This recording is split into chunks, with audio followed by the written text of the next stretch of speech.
Are you a self-storage owner or operator looking for service providers to help at your facility? Well, the Storage Business Owners Alliance, also known as the SBOA, has you covered. The SBOA is a premier online hub for connecting self-storage owners and operators to industry-leading products and service providers. We provide one-stop shopping for your business with exclusive offers to save time and money. At the SBOA, we believe by coming together, we help owners and operators grow revenue, gain purchasing power, reduce expenses, improve efficiencies, and increase profitability. We also offer many resources such as our conferences and self-storage unlock webinars to help self-storage owners and operators gain the knowledge needed to become more competitive in the industry.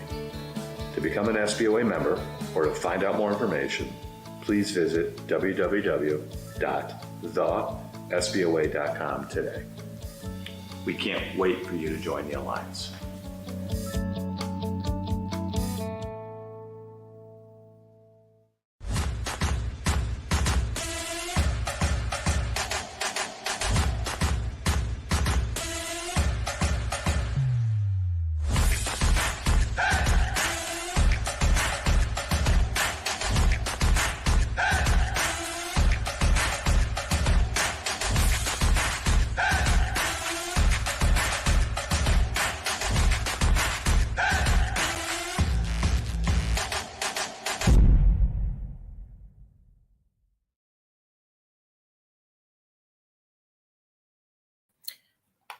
Good morning, everyone. Thank you for joining us for another SBOA Self-Storage Unlocked webinar series.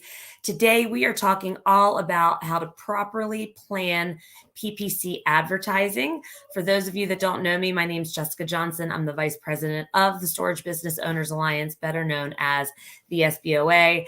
And we do these type of webinars at least 2 to 3 times a month. They are completely free. So please encourage others to register, sign up. We do lots of these and they are definitely well worth your time to spend with us. And if for any reason you can't make it live, we do have the replays of all of our webinars on our YouTube channel. Sorry if you can hear my dog whining at the door. I have locked them out. And they're normally not used to that. So my apologies. And as you just saw by that commercial, we do have a new training series. It's for newer owners and operators or owners and operators that are looking to scale and grow their business. It's called Storage for Rookies. And our next training session is next Thursday, June 29th. So if you're interested in learning more about Storage for Rookies, you can go to storageforrookies.com to learn more about that program. And let's get started here. First, I want to say thank you to the following companies. Without these companies participating today, we cannot put on these type of webinars for you. So huge shout out to Absolute Storage Management, Advarank, G5, and the Storage Group. So I'm going to get our speakers up here and introduce them. But before I do, I have a few videos I want to share with you. Stay tuned. Are you a self-storage facility owner or manager looking to attract more customers and boost your business? Look no further than the Storage Group, the ultimate solution for your online marketing needs. The Storage Group is a digital marketing firm specializing in cutting-edge self-storage technology products and services. We ensure industry success and improve customer experience through website design, digital marketing services, search engine optimization, and software development for the storage industry. And the Storage Group's Click and Store is self-storage's only rental suite. This is more than a rental tool. Click and Store Online Rental Suite is an extensive platform that optimizes revenue, enhances rental security, and increases your facility's visibility. We pioneer, innovate, and create. Our experts develop proven digital marketing strategies catered to your needs. With extensive search marketing research, we drive client success through their websites. Contact us for more information at www.storageinternetmarketing.com or call 407-680-2235. Awesome. So from the Storage Group, we have Ashley here with us today. Hey, Ashley. Hey, good morning, Jessica. How are you? I'm doing well. Thanks for joining us. And that was such a great little advertisement there for your company. But why don't you give us some more information about you and the storage group? Of course. Well, as you can see, I am Ashley Companion. I am with the Storage Group. I am the marketing manager here. I've been with the Storage Group for about a year now. I have a very unique background. I have over 10 years of marketing in the construction and higher education industry. So I am relatively new to the self-storage, but my marketing background goes through a number of industries. So the Storage Group, as you saw with our advertisement, is a digital marketing company. We specialize in self-storage. Some of the services we include is progressive website design and development. We do some digital marketing and advertising, such as SEO, PPC, social media and blogs. And we are the innovators of our click and store online rental suite. Thank you for having me today. Awesome. Thanks for being here. And I'll bring you back up in a few moments after we get through all the other speakers. All right, stay tuned. A quick ad from G5.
All right. So from G5, I have Eric with us. Hey, Eric. Hi, Jessica. All right, Eric, give us the rundown of who you are and what you do over at G5. So I'm a strategic account manager here. I have been here for almost a year, but I have a background in building and optimizing marketing campaigns since 2008, so 15 years now that I've been doing that. Here I basically work with a portfolio of clients. I check in with them regularly, make sure we have a good strategy, make sure they're happy with the service, they're driving more qualified calls, more online leases, and just make sure that they're getting the most for their money with us. Awesome. That's great. Well, thank you so much for being here, and I will bring you up as soon as we are done introducing the other speakers. All right. I'm going to skip the ads until the end. So next up, because I want to get into this because we've got such a good topic and so many questions. Next up, I have Grace Toddy from Absolute Storage Management. Hey, Grace. Good morning, Jessica. How are you? I'm doing well. Thank you so much. Grace, tell us all about ASM and who you are and what you do for them. Yeah, I'd be happy to. So I work with Absolute Storage Management, and I've been able to be with them for 10 years now and have had a couple of different roles in the company, starting out in operations and now sitting as the marketing vice president of marketing and sales. And so I'm going to represent some operators and how we use PPC and different ads for our portfolio. We have about 150 locations. We're in 21 different states. And so I can try to speak to those markets. And like I said, just what we do and how we use paid ads to help those properties. Awesome. Well, thanks for being here, Grace. And I'll bring you right back up just as soon as we're done. All right. And last up, I have Jason from Advarank. Hey, Jason. Good morning, everyone. Jessica, thanks for having me today. Sure, not a problem. And Jason has such a cool product that is super relevant to this topic today. So Jason, tell us about you and Advarank and what Advarank does. Yeah, my name is Jason Bales. I'm the president and co-founder of AvaRank. We have a software as a service specifically built for the self-storage industry that looks at your Google ad spend and your occupancy and makes recommendations on how much to spend per location. I've been in the self-storage industry now for about 5 years, worked with a large operator, and we launched AvaRank the end of last year after the operator we were working with had a large disposition. So we've got some read experience, but our application is built for anyone from someone just getting into the business with just a couple locations, all the way up to the large providers. So happy to be here today. Well, thanks for being here, and can't wait for you to show that product line to everybody later on in the call. So let me get everybody back up here. So we're going to get this kicked off.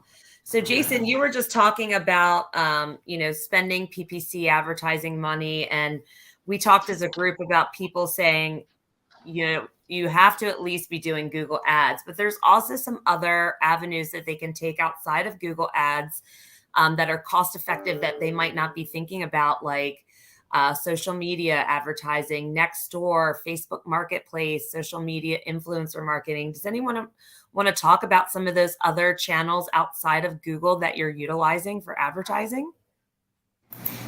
So G5 actually utilizes all of them. Like, we do have them available, but it's just kind of a difference between what the clients prefer. Obviously, most of our clients prefer the most instant conversions for the money, which is why Google search is always top of the list, and SEO as well, because that's putting your business in front of people that are actively looking for storage facilities right at that time. You're putting an ad right in front of them.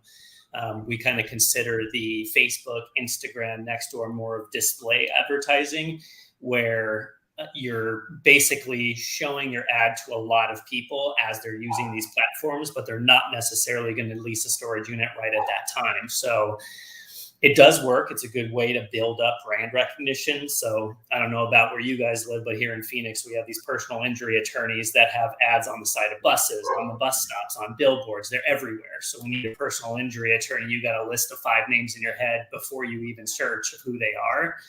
Just the issue with that is you spend the money, you'll probably get an inquiry for every several thousand people that see the billboard, just because you're showing to everybody. But that's a good way to reach people before they even need the storage units, which kind of gets you ahead of the game. It's just difficult because there's very low conversion rates, very high cost per conversion, but that's how you build the name for yourself. For sure. Anyone want to add to anything that they're using maybe outside of Google? And, like Eric was saying, obviously it's a client preference. Go ahead, Grace. Were you going to say something? Yeah, I think just the only thing to add to Eric is we just tailor the strategy based on what the property needs and kind of the status of the property too. Like, our properties that are ground up, all of our facilities are individually branded. And so if we've got a new brand and new product, especially those development properties, like Eric is saying, we really need to build that awareness, not only of the brand, but also of storage. Like, this is what we service. And so we do a lot more of those brand awareness campaigns, both online and offline too. We still do a lot of grassroots marketing as well, or some postcards in the community. And then our owners are too, like Eric is saying, very interested in what is that return on investment. And they like to see a straight line of the ads that were run this month or in this reporting period then resulted in this many leads and this many rentals. And so to provide that data, usually those bottom of the funnel ads look the best. And so trying to get your ad where those folks who already know that they need storage, where are they searching and how are they searching? And so paid search is great. Retargeting is also a thing. That's another ad, whether it's on Google or Bing. I think we'll probably talk about Google a lot today, but Bing has some traffic too and provides some returns. But we've also tried Yelp ads. We've done Groupon ads, kind of anywhere. We've done Facebook ads. Those are more top of funnel. Folks that might not know that they need storage, I think search more on Facebook. But if you're searching on Groupon, you're putting in those keywords of self-storage. Same thing with Yelp. And I'm sure there's some more examples here, but those are some that we've tested in the past, and it's pretty low returns, but it's also low cost, which is helpful for the owners to kind of stomach. Yeah, and Grace, you mentioned retargeting. For the audience, will you explain what retargeting means, just for those out there that might not know? Yeah, I think we've got some vendors on here who can keep me honest, because I just want to be very clear. I work with our vendor to make our ads the most effective that they can be, but I am not an ad specialist by any means. Sure, And so that's if I fair. say this incorrectly, please somebody jump in. You're But like me. yeah, Know enough to be dangerous, right? yeah, exactly. But not enough to like get into like Yeah. the nitty gritty of it. Yeah, for sure. So, hey, Grace, I can kind of take the torch there for a minute. So I did want to make a comment on what Eric was saying. And I think it's important as we get into our discussions today. Obviously, Google is probably the best for intent. You have people that are actively searching for our products in storage. So Yeah. Google as a starting point is just a no-brainer. All of us put time into, SEO techniques and content and all those good things. We also look at it as a holistic strategy. So, when people say PPC or pay-per-click, they automatically only think Google. We try to talk to people about thinking of it more as just paid advertising. You have paid advertising, you have organic marketing, unpaid things you're doing out there to try to, garner awareness and get involved in communities. So when thinking about that, any sort of paid advertising is actually pay-per-click, even if you're doing it on social. We tend to use social, like a lot of people have said, today, but we also use it in a retargeting or remarketing capacity. So if someone has hit a specific location in your portfolio, we do try to serve them relevant content back on social that tries to get them re-engaged to come back. And we try to do it in a subtle manner. And sometimes we even have fun just joking like, hey, where'd you go? Or, having fun with it, because people know they're getting retargeted. I mean, it's 2023. Sure. So we kind of have some fun with that. So around remarketing and retargeting, I think it's such an important thing.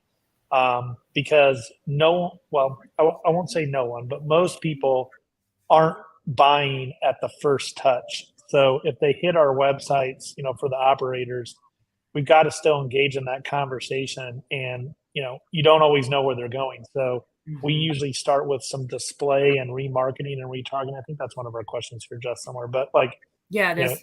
Getting a strategy in there where you display, a relevant ad, relevant content for them, try to get them to, come back to the site and complete, a lease. A lot of people will get all the way down to that point where they click reserve and then they're like, they look up and leave, or they're on their phone and they bookmark it and come back. So as marketers, as we all are, to try to support operators, I think having that holistic strategy where you're using not only, that intent search advertising, but then also remarketing and retargeting is a big benefit, to your business.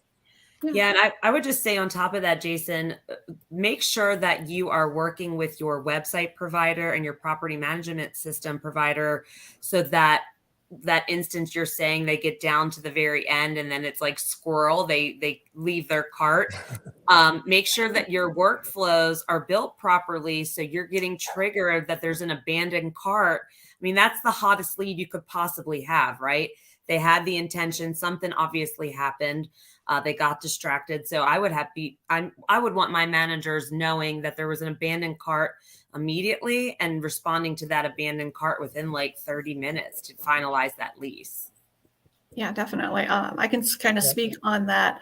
I'm a big picture person. People that have seen me speak before kind of know that I love the big picture and I like visuals.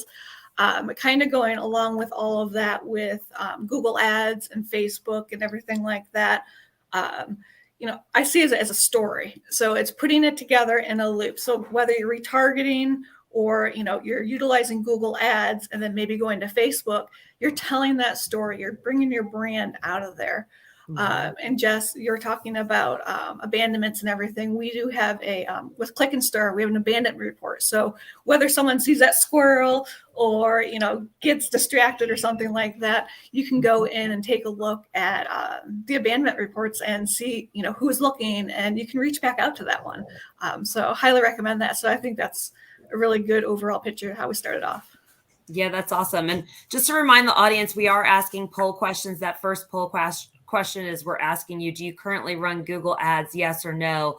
Let us know. We want to get to know you a little bit better. So Let's talk about, this is an important topic. Let's talk about keyword research and selection for this process for PPC campaigns. Are you guys utilizing any tools and strategies that you find most effective? I think, for instance, when we were doing this on our own, I was running our keyword search and research through SEMrush. That's a good system to kind of pull it out. But do you guys have any suggestions where an owner operator can kind of go find those keywords? I've always favored the Google Keyword Planner on Google Ads.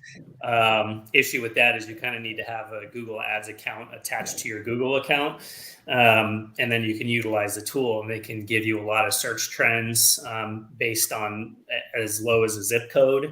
You can get that granular with it. It'll let you know which variants of which keywords have the most popularity, so you know what people are searching. And there's some surprising things you'll find in there. You can punch in a root keyword, and then it'll actually generate keyword ideas, not just as well as the volume for those keywords. So there might be some things you didn't think of that people are searching. And obviously the more specific keyword that you can find is going to be less cost for you, because you're going to have the edge over someone who didn't consider that keyword. They're not bidding against you in Google Ads. So that's personally always been my favorite. Yeah, that's a great one. And we've used that before too. Anybody else have any other suggestions or strategies that they've used? Yeah, I can provide a little bit on the strategy side. We cheat a little bit because we've worked with enough operators now that we've got a pretty good, what I'll call baseline keyword structure. Sure. Only so starting out, I think storage stuff you can say, right? 100%. And that's what I was going to get into, Jess, was like, I think everyone knows things like storage near me, any sort of modifiers like that are your number one keyword. Someone's going to give you a report. They're going to say, everyone searches for storage near me, because it usually autocorrects to that.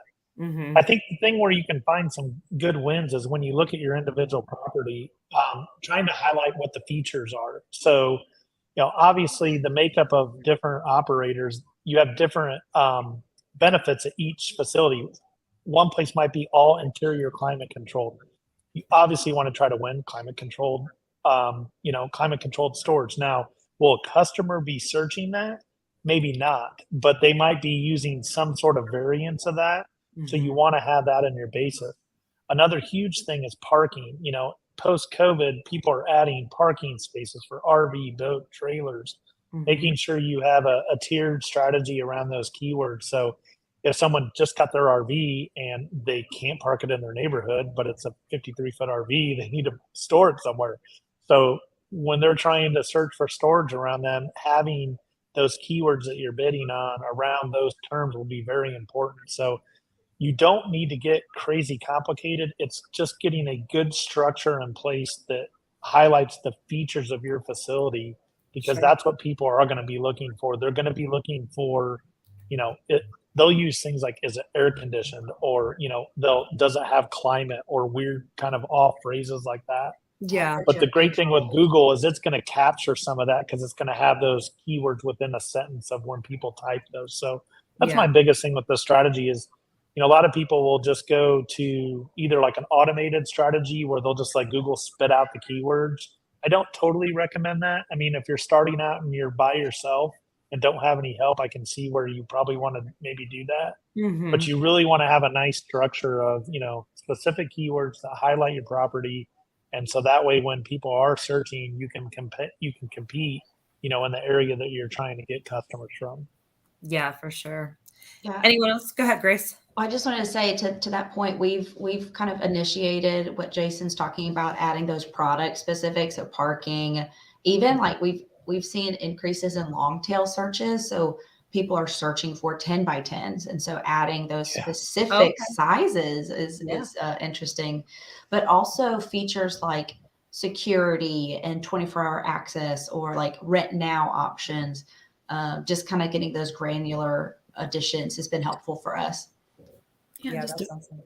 To reiterate, Eric and Ashley, you guys probably do this too, and this supports what Grace was saying. Adding sizes in there, so you can have, if you look in search results, you can have some extensions. They change the name a lot, but you highlighting like what's available. Mm-hmm. So like if you've got a large amount of 10 by 15s, put that into your ad copy, because people might be looking for that, and they're probably not educated enough to know what it is, but they might click on it, and then they're going to go to where your, most availability is.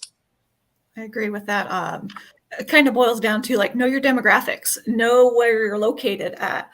For example, I live out in the middle of nowhere in North Carolina, but there's several lakes out here and there's several retirees, so know your demographics in regards to your keyword search. For example, maybe out here, they might be looking for, climate controlled. They just put a wine cellar self-storage place here. And I was like, why is that? And I had to start thinking about it. And I was like, oh, that is because, people are starting to retire and things like that. So you got to keep your demographics, your location, everything in mind, the seasonality of it. For example, people might want to take their boats, into storage in the wintertime here in North Carolina, but in Florida, it's year round. All the time. Yep.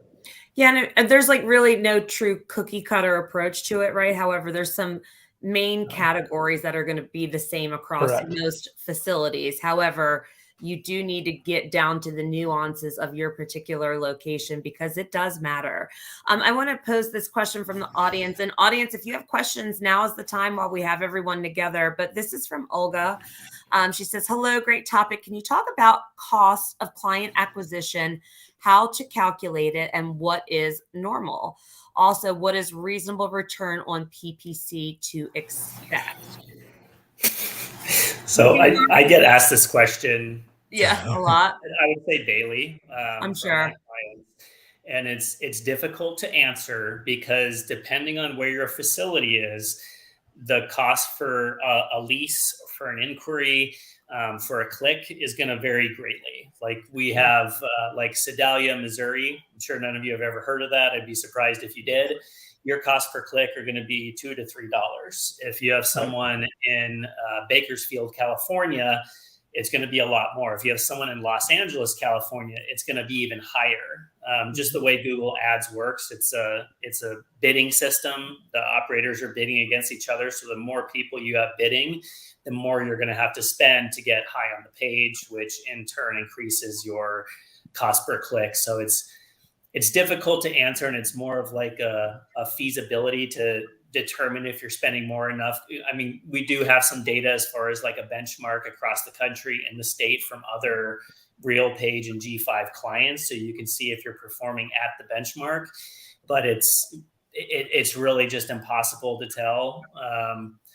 You can get a good idea of what a good cost per click is, what a good cost per conversion is, because it's going to vary location by location.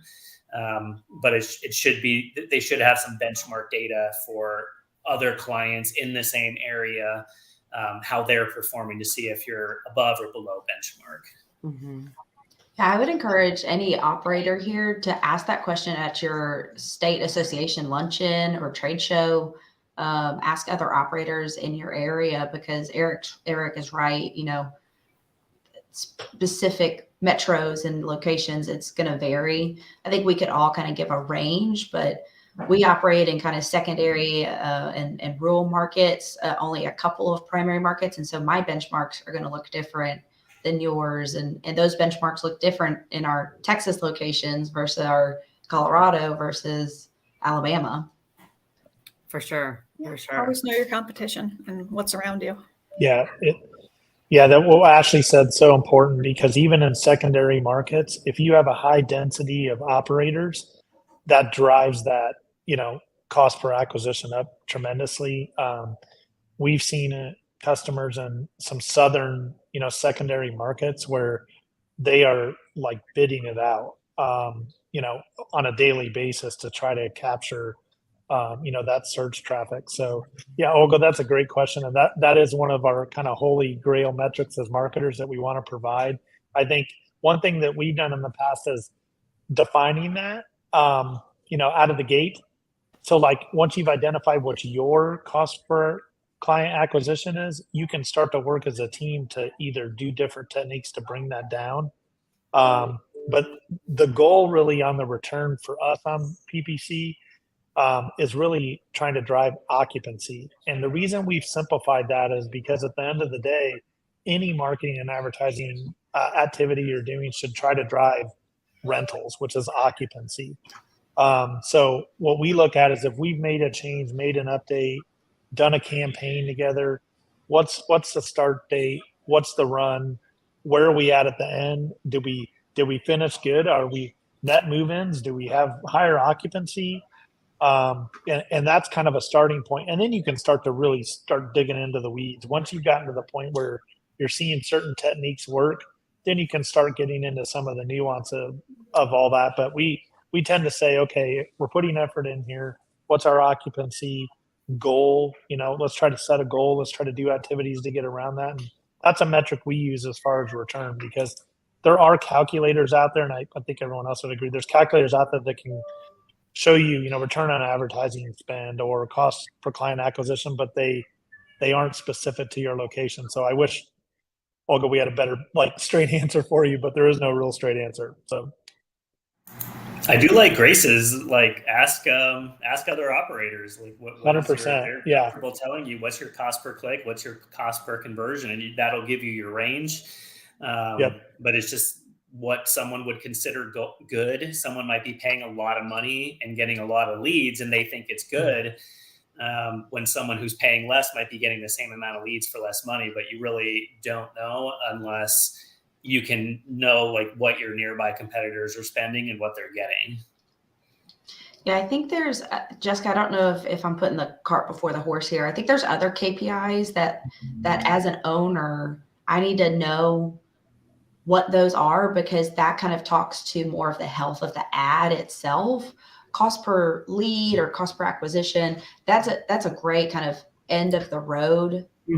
How's everything? But I think there's other metrics along the way that you, as an operator, you need to keep your eye on, because that tells you, like what Eric is saying, it helps to justify or quantify some of that end calculation of cost per acquisition. Do you want to reference some of those KPIs, Grace, that you would recommend that owner operators have a pulse on? Yeah. I think that the three kind of four-ish KPIs or metrics that we measure are click-through rate, because I really feel like the click-through rate is an indicator of how is that ad copy performing, or how is the targeting, like who's seeing our ads. Click-through rate is just who's actually clicking on the ad. And so it helps you know if the ad copy is attractive or if the eyeballs that are seeing it are interested. And I'm really thankful, Ashley, you're shaking your head. Yes, that helps me. No, I'm not far off there. And then I also, from kind of, this is where marketing meets operations, I like to look at the conversion rate of those clicks that came to the website. How many of them actually converted into a lead? Because that could be an indicator that maybe my pricing is off. And so I need to work with our revenue management team, or our picture's not the best and we're not putting our best foot forward. Like that could be an indicator that there are some tweaks that need to be made on the ad side, but it could also be an indicator that some tweaks need to be made on the operations side too. And then what we've already talked about is that cost per acquisition or cost per lead. And we parse it out into two categories. We measure cost per lead that includes online rentals, and then one that does not include online rentals, because cost per lead is truly like a lead, which is like a phone call or a reservation, somebody filled out a contact us form. A rental is a true rental. But we like to look at the metrics kind of in both ways: cost per lead that includes online rentals and one without online rentals. Does that mirror what you guys kind of pay attention to or talk to with your owners? Yeah. Yeah, I agree, Grace. And I think, we do definitely highlight leads. So, we might not expose, kind of the trickle down from like an impression to a click through to a conversion, but we'll definitely look at, what is occupancy, what is budget, and then what is a lead that's been generated. Because the end point of the lead is really what we're trying to drive up. We know that, if we can increase leads, we're going to get closing. The struggle that all of us have as operators and marketers is you generate the lead, but then once it kind of gets into the different property management systems, did that lead fill out the form, but then come in and sign the lease in person?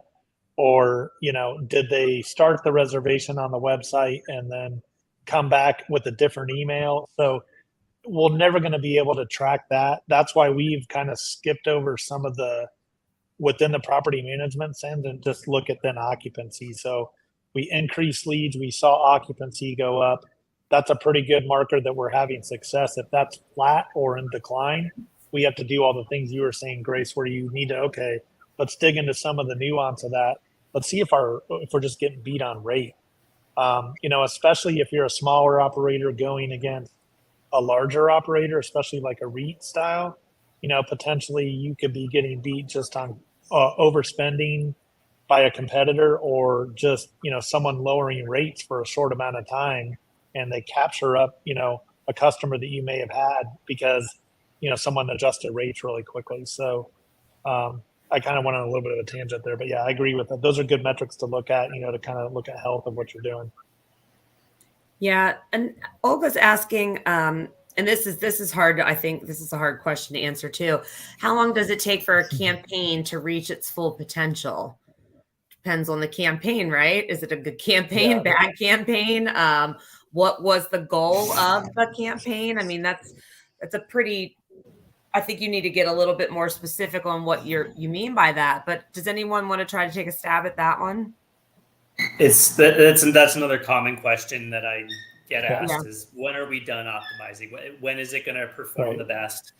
And the answer to that is never, because there's going to be changes in your competition and what your competition is spending, and your campaigns need to be adjusted accordingly. If you don't change your bids when a competitor change their bids, you're either going to be spending too much or you're not going to be high enough on the page. There's year-to-year changes as well. What worked in 2020 didn't work in 2021 because search volume went crazy. You probably could have gotten the same conversions for less money, but now there's a huge drop in search trends in these years, which means now you have to spend more money to get the same amount of leads. So short answer is, I see you're asking, when do you scrap it? Yeah, I see that too. Yeah, I consider Google Ads just to be an ongoing strategy, ongoing optimization. If you start it for a month just to try it, you may as well not even try it, because it's an ongoing optimization strategy that if it's optimized well, it's going to stay on top of your competition trends, on search volume trends. As those change, and they always change, it's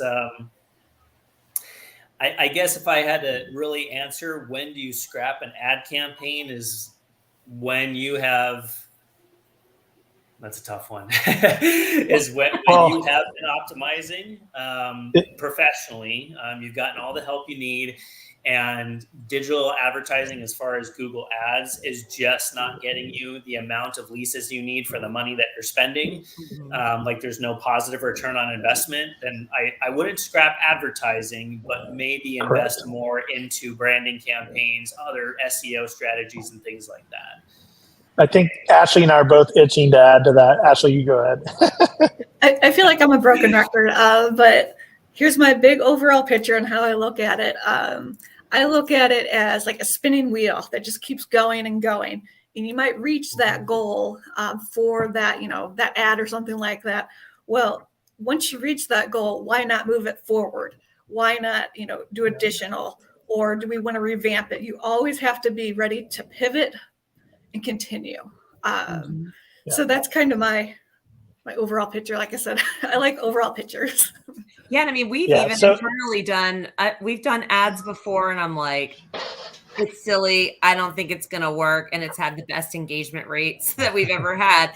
Then there's other ones where I'm like, oh my God, this is going to knock it out of the park. And I'm pulling quickly because, within a few days I've identified, well, nope, that one was not the slam dunk I thought it was going to be. So it's constant testing. It's constant monitoring. You cannot set and forget any level of your marketing, from your website all the way down to your campaigns and advertising.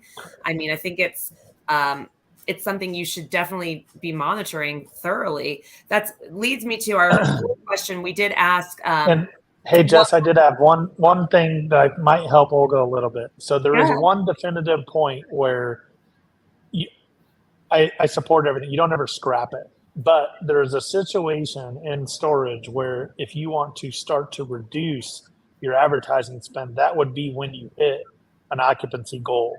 So let's say you have a location that you have leased it up to whatever your number is. Some people it's 96%, 98%, 93%, depends on your unit mix. If you've hit that occupancy goal, we have worked with operators that will put their pay-per-click spend into more of a flat spend. And if you start to see occupancy decline, you can then put money back into your pay-per-click, or you can do a rate adjustment. So a scenario where you potentially would reduce budget in your advertising spend is when you're completely leased up. And we've had that happen before, and we've built in some features into our product to where if someone is at capacity and they're saying, I don't want to spend anymore, I'm going to monitor and see if we can kind of live at this level. Another situation would be if you're ready to offload a property. Sometimes people will go into cost containment before they offload a property because that thing is going away, or vice versa. There are moments when you're doing maintenance on a facility. So for instance, let's say you have a certain large percentage, like I have an operator that we work with that was rehabbing about 30% of their available units. So what we did is we kind of paused advertising at a certain level while they rehab that part of the business. And then when those came back online, then we went back to our adjustments. So that's a little bit of, maybe some scenarios where you would consider, turning stuff down. I would just add to that because I think, Olga, I'm assuming you're an operator. We do like yes and to all of that. And so to Eric and Ashley and Jason's point, like it's really best if you can monitor and adjust, and your ads have to live and evolve just like in operations. Our company is ever changing and there's different focuses at different times, new technologies coming out and you implement. Same thing applies with your online digital advertising. But as an operator, there is a budget that we have. It's not uncapped. And so when I'm making marketing decisions or advertising decisions, we give campaigns about 90 days. And then at that 90-day mark, we feel really confident that the algorithm has learned enough to show us kind of what the results are going to be. And if it's not what we were hoping for, or the lead volume isn't there, then we'll pivot. And so we'll take those advertising dollars and put them somewhere else. And so we give it about 90 days, I think is a standard kind of blanket answer I can give you on how long we test an ad before we say, okay, it's not doing what we were hoping it was going to do. So let's move this somewhere else and get those results we were needing to get. Yeah, and I'll add a little bit of color to this. Olga's saying that they just opened a month ago, so they're in lease up phase, right? Anything you would do more aggressively in lease up, for context, they're up against 3 national REITs. We see this a lot. Turn it all on. This is your time to go 90 miles an hour, not correct. Ashley, I think you and I were we on a panel last week where we talked about this? I can't remember. Because I believe so. I think, okay, so last week, Ashley, we were on the tech summit with Jess, and we were talking about this exact thing, because when you're in lease up, it is foot to the floor. So you're doing awareness, you're doing branding, you're doing on-premise, local, you're trying to get that thing leased up, because more than likely you've got some sort of an investment thesis where you've got to be increasing X percentage over a certain amount of time to keep rolling. Mm-hmm. So your strategy out of the gate is totally different. You're throwing everything at it. And then to support what Grace is saying, you can start to see, okay, what is working in this specific environment where our location is. And then once you get to stabilization, which if you've opened the facility, you've probably done some studies. So you're going to know about how long that runway is. Sometimes it can be a year, it can be 2 years, it can be longer depending on the market. And as long as you're kind of hitting those benchmarks, then you can start pulling things back and reallocating where you spend your money as you start to get into stabilization. And then you'll start to get to a point where you start to get into where you're churning. And that's usually because you're doing rate adjustments. So then you got another strategy there. So out of the gate and lease up, it is just, you got to get after it, because especially if you're net new and like it says here in the chat, you're going against REITs. Mm-hmm. You're going to have an uphill battle to get your name out there. But, once you do, and if you have a good product and people can get in and out of the facility easily, and it's a comparable price, you should be good to go. But yeah, it's throw the sink at it out of the gate as much as you can. Back to Grace's point, within budget, everyone sets budgets for everything in their operation. So you might have a ceiling that you go up against, but out of the gate, that's one part, or that's one moment where overspending would be accepted, because you're probably gonna need to overspend and maybe over budget, which no one wants to hear, but Yeah. maybe go over budget out of the gate so you can start to get some traction. Yeah, I just want to piggyback off of that. I don't know how everybody listening, how your budgeting process performas, the timing of it, but we put our marketing budgets together kind of at the end of last year, and they anticipate all 12 months. But the reality is, like, the expectation has changed, or like the climate has changed. So the last 6 months, we've seen that search volume for our industry has reduced. And so there's fewer people searching for storage, and there's more competition. And the REITs, their spend is basically public, so we can see how much they're spending, and they're spending more than they were spending last year. So their competition is high. There's more people bidding. Their pockets are deeper, and there's fewer searches. And so as the operators out there, you really should get with your advertising partner. You've got to talk about, how do we be competitive? What does our budget need to be in order to get those leads? And just understand it's going to be more than what you spent last year. And it's going to be more than what you spent 2 years ago. And I don't know how long that's going to happen, but we're evaluating that and having those hard conversations and monitoring our impression share or loss to budget, or two of the KPIs or two of the metrics that we talk through with our advertisers, just to see, we're spending these dollars, we want them to be effective. How are we benchmarking? Yeah, and the cost of marketing for PPC and some of the other aggregators has all gone up as well. So that's another layer that you can add in. It's tough right now, but it's something you definitely need to be tuned in and dialed in on for sure. Last thing on this, and then I promise I'll hand it back over. But paid ads is becoming more important. Like, you guys are all listening to this because you probably recognize that. I wish we could send this to everybody, because paid ads are becoming more important, because Google is de-emphasizing your organic placement. Like, they got the paid ads up front. Now there's this big chunk of listings. Organic, you might only see 1 or 2 organic placements at that top fold of the results page, which means when you're searching for self-storage, you might not even be seen on that first page. People have to scroll down, and that's fewer eyeballs as you scroll down. And so this is a really relevant topic for operators, especially Olga, and a lease-up perspective. I'm glad you've tuned in today. Yeah. I want to talk about some common mistakes or pitfalls that businesses often encounter when managing PPC campaigns, and how could we avoid some of these pitfalls? Go ahead, Eric. Pitfalls, big mistakes. So obviously, in the years that we've been helping customers, that I've been helping my clients manage their campaigns, I've looked at a lot of campaigns that were set up either by the client themselves, or it was set up by a Google support representative that was helping them set up their campaign. I would say the biggest pitfall is using an automated bidding strategy without necessarily understanding it, because that's basically like a machine learning. Google's algorithm is going to decide how much you spend per click to get the most conversions, and it's not always right. Especially when you have no baseline or anything to compare it with. So I would say automated bidding strategies, choosing the right one or not choosing one at all, is a big pitfall. And keyword choices.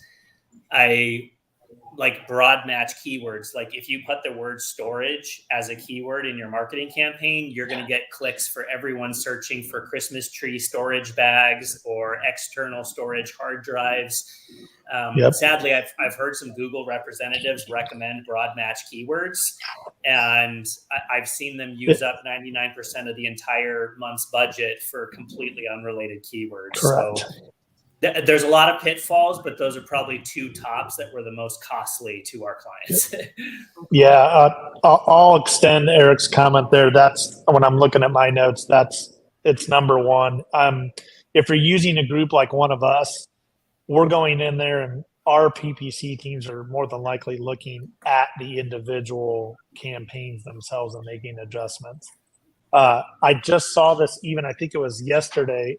I went in there and it was making a recommendation of the example of what Eric just said, that we should do a broad match storage keyword strategy for one of our customers, and it would increase our results by 18%. And what would happen is exactly what he just said. It would drain the customer's budget, or, as you guys, as an operator, it just drain your budget because you would be getting search results completely unqualified. So 100% agree with that. It's okay to tell Google no.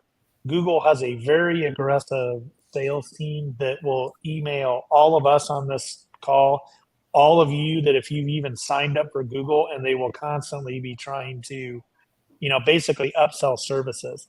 Again, that can be helpful if you're just learning. I don't say don't take the call, but just do it with a grain of salt. They're going to try to make you overspend, which makes more money for Google. And the professionals in this world, we're trying to optimize spend. So just hitting yes and okay to recommendations, because, a number that Google says you can get to is there. I would highly recommend not doing that. Really, really take a look at that, before you do that, because that's a trap you can get into, and suddenly you've blown time and money and going down that, rabbit hole. Yeah, I want to piggyback off that. It kind of goes back down my rabbit hole, but I always encourage my team. We have several different, sets of SEO professionals, PPC professionals. I'm overall marketing. Do your research. Always stay up to date. I empower my team to, take a couple of hours, typically at the end of the week, and do your research and see what's trending, see what's going on, because you never know when a keyword might enter that is popular, and you need to jump on that ball.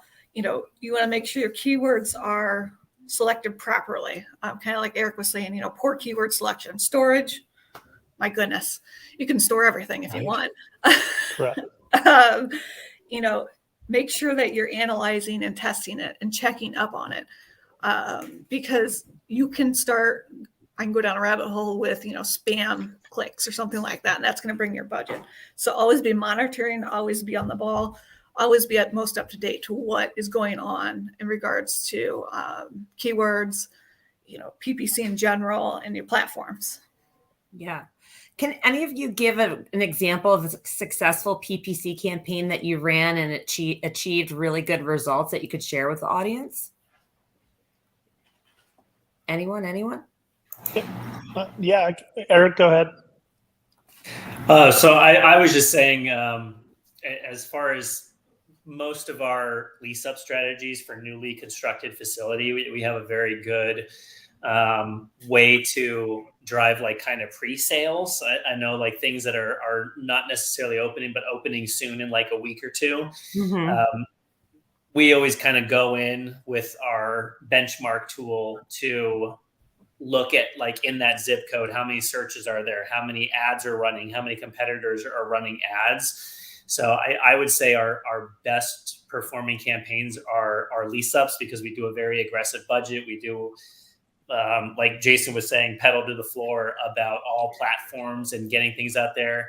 And I would say newly constructed facility are what we're the best at getting at, because we also do a lot of consulting with our clients. We want to make sure that they're running good pricing. They have promotions going. Mm-hmm. So I know Olga asked about the competition with the REITs in the area, which they're pretty much everywhere as far as spending more than might be comfortable for you in a lease up situation, but also get creative with your ad copy. And if you're running ads that say, we have storage units, call now, that's not going to do as well as your first month is $0 or 50% off for your first 2 months. So something like that, we really push people in these lease ups, these newly constructed facilities with no existing residents, to do that. And we have a lot of success doing that. With the high budgets and with the good promos, the temporary promos we run. Yeah, I think any type of promotional features do best. And, obviously having some limited time offers to create some sense of urgency too. So yeah, Jason. Yeah. Similar to what Eric's saying, one thing that we've had a lot of success in is two things. Mainly doing product specific campaigns. So for instance, I talked earlier today about things like parking. It's so big. We've got a lot of customers that are in the southern United States. So a lot of them are expanding into RV boat trailer parking. And we've done specific campaigns only marketing, parking. So we're trying to capture RV boat owners, and it's not all on Google pay-per-click. So it's trying to capture the search intent, but then also running well-designed campaigns that run on social. We provide also our customers the artwork. So most people are running their own social media campaigns or on their website. We'll provide them with that artwork so you can match everything. So to us, the most successful thing is when you have a cohesive message that starts all the way up at search and goes all the way down into the store. So like if you're doing a grand opening, a coming soon, or, expanding into parking, covered parking, making sure that if someone sees you in the search, the content matches what they see potentially on like your Facebook page, on your website. And then when they go to the store, if you can get that down to the store level where they see that same content, whether it's even printed posters, flags, the store managers knows, hey, we're running this promo. Hey, it's half off first month. It's only running through the end of the month. That's hands down the most successful when you can get all the way from the search into the store and execute a campaign. Now, you can't do that 12 months of the year. Usually they're short sprints. They're 30, 60-day sprints, but we've seen a lot of success in it. And if there's open inventory, those are techniques that I would recommend anyone to use to try to, drive that, occupancy. Yeah, and I like to add on that, look at your competitors' ads, look at your competitors, what they're doing. What do you have that they don't? What can you promote to stand out from your competitors? Because in most markets, it's saturated. So once again, my big story, putting in a circle, always be researching, always look at your competitors. It's crucial. Yeah, definitely. Well, unfortunately, we have ran out of time today. We could probably talk about this topic for 2 or 3 hours. There's a lot to talk about with PPC advertising and just marketing and advertising in general. So thank you all for being here. Like I mentioned, next week on Thursday, June 29th, is our next Storage for Rookies from 11 to 5. It's a one-day event. And as you can see in the chat, we are running a special. You can get your $49 ticket for free by using that promo code that is in the chat area and that you see up on screen. The SBOA will be at the Chicago show next week. The Illinois SSA show is happening in Chicago next Thursday and Friday. I think it's the 29th and 30th. Yep. Yeah, I'm trying to get my dates right here. Yeah. So we will be there in attendance. We don't have a booth. We're not speaking. We're just coming to see what's going on. So if you see us there, please stop by and say hello. If you don't follow us on social media, please visit us on Facebook, YouTube, LinkedIn, Twitter, Instagram. We are all over social media. That's where you can get all of our updates.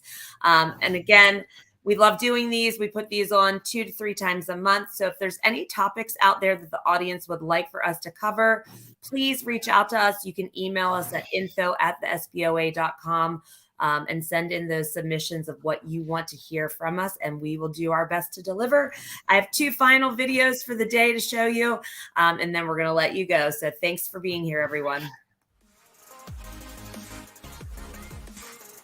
Are you searching for the easiest, hassle-free way to generate quality leads for your self-storage facility using Google pay-per-click ads? Or the fastest way to make digital advertising drive your facility occupancy straight through the roof while you sleep? Well, AdverRank is the hot new trend for setting up your Google Ads accounts the right way, managing your PPC spending and outperforming your competition while they sleep. Are you a self-storage owner who wants to generate better leads, longer lasting growth, and greater revenue while saving money? AdverRank's smart advertising tools for PPC and social media advertising make it easier than ever by combining our AI-driven algorithms with your occupancy goals in a format that's easy to use and understand. Click here to learn more at adverrank.com. And while you're there, check out our free self-storage resources on the buzz, adverrank.com. PPC made easy. Self-storage customers have more choice than ever, meaning operators must now work smarter to keep their occupancy levels high. Click here to view our self-storage digital checklist to improve your online outreach. And while you're there, schedule a free demo to learn how AdverRank can help you get the most out of your marketing with our easy-to-use, zero-commission online PPC and social marketing tools, adverrank.com. PPC made easy. Storage operators everywhere are talking about AdverRank's easy-to-use, zero-commission Google Ad Management and social ad management tools. We offer free plans to choose from, so no matter your needs, we have an option that's right for you. Learn more by going to adverrank.com, where we have tons of free resources. Be sure to sign up for a free demo with one of our storage marketing experts who can answer all your questions. PPC made easy. Absolute Storage Management is a leading provider of flexible management solutions for self-storage facilities. We manage over 150 self-storage facilities across the United States. Since 2002, Absolute Storage Management has been assembling a team of seasoned subject matter experts. From managers to marketing specialists, our dedicated team of professionals is equipped with specialized knowledge to maximize the potential of your facility. Absolute Storage Management offers a comprehensive range of services to ensure your facility operates smoothly and efficiently. From marketing and customer service to facility maintenance and security, we have you covered. Our innovative and impactful technology solutions streamline operations, making it easier for your facility to capture leads, convert them into renters, and effectively manage rent collection. Absolute is one of the few AMO accredited management companies and was one of the first management companies to service SBA financing to owners using third-party management in the storage industry.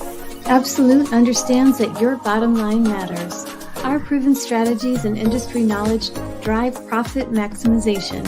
Let our track record of success speak for itself. Partner with Absolute Storage Management and experience the difference. Our expertise, reputation, comprehensive services, and proven performance make us the ideal choice for self-storage management.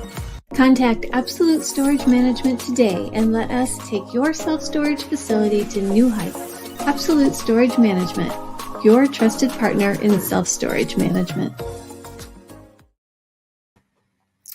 All right, everyone. Thanks so much for being here for another episode of Self Storage Unlocked. We will be back in July. In fact, please check our newsletter out, social media.